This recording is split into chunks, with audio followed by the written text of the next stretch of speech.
नमस्कार, स्वागत है आपका। न्यूज़ 18 देख रहे हैं आप। मैं हूं आपके साथ कृष्ण भौंडेले। डोनाल्ड ट्रंप ने अपने दूसरे कार्यकाल के दौरान चीन पर टैरिफ की शुरुआत की। 20 जनवरी 2025 को उन्होंने ये शुरुआत की थी, जब उन्होंने एक कार्यकारी आदेश पर हस्ताक्षर किए जिसमें सभी चीनी आयात पर 10% टैरिफ लगाया गया था। इसके बाद 4 फरवरी 2025 को यह टैरिफ 10% और बढ़ाया गया और 4 मार्च 2025 को एक और 10% की वृद्धि की गई, जिससे कुल टैरिफ 20% तक हो गया। अंत में 9 अप्रैल 2025 को ट्रंप ने चीन पर टैरिफ को 125% तक बढ़ा दिया, जो बाद में व्हाइट हाउस के स्पष्टीकरण के अनुसार 145 तक पहुंच गया, जिसमें पहले से मौजूद 20% कर भी शामिल था। और उसके बाद भारतीय समय अनुसार 12 अप्रैल 2025 देर रात को अमेरिका के राष्ट्रपति डोनाल्ड ट्रंप के प्रशासन ने रेसिप्रोकल टैरिफ से स्मार्टफोन और कंप्यूटर को छूट दी है। इसमें चीन को भी राहत दी गई थी। अब 4 दिन में ऐसा क्या हुआ कि ट्रंप को रेसिप्रोकल टैरिफ के जरिए कई देशों समेत चीन को भी छूट देनी पड़ी, जिस चीन को वो छूट देने के लिए राजी नहीं थे।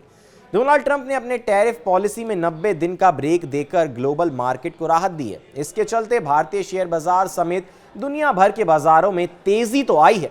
यह ब्रेक लेकिन अस्थायी है। 90 दिनों के बाद अमेरिका फिर से टैरिफ लगा सकता है, लेकिन अभी मार्केट को राहत मिल गई है फिलहाल के लिए।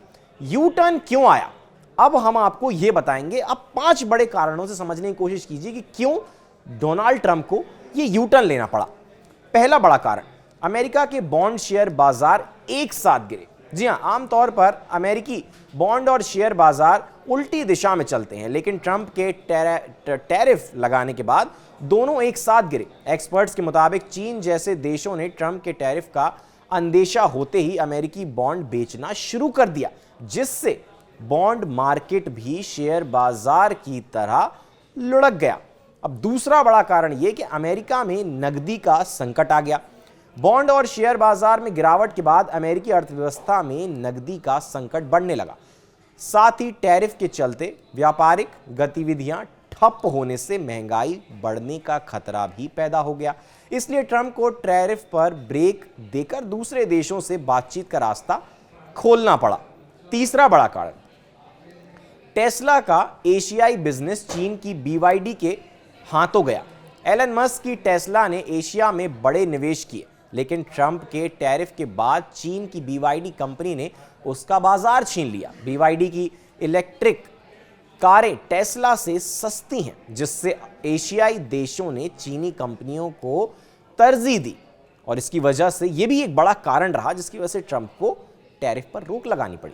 अब चौथा बड़ा कारण, कर्ज और आमदनी का असंतुलन। टैरिफ लगाने से अमेरिका का निर्यात घटा और डॉलर कमजोर होने से कर्ज चुकाने का बोझ बढ़ गया। यह असंतुलन इतना बड़ा कि ट्रंप को अपनी नीति बदलनी पड़ी। और 5वां बड़ा कारण और आखिरी शायद सबसे बड़ा कारण, यूएस फेड ने नहीं सुनी ट्रंप की बात।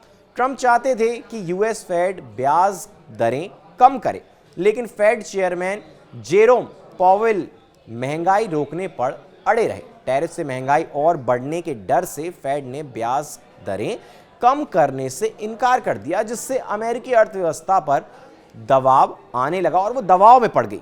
और इन्हीं कुछ कारणों की वजह से ट्रंप ने टैरिफ पर कुछ समय के लिए रोक लगा दी। हालांकि ये रोक अस्थायी है, 90 दिन बाद फिर से ये टैरिफ लागू हो सकता है, लेकिन फिलहाल के लिए ट्रंप ने टैरिफ पर रोक लगाई है, और जिससे कि बाजारों में फिर से तेजी आना शुरू हुई है। फिलहाल के इस वीडियो में इतना ही। आप बने रहिए न्यूज़ 18 के साथ।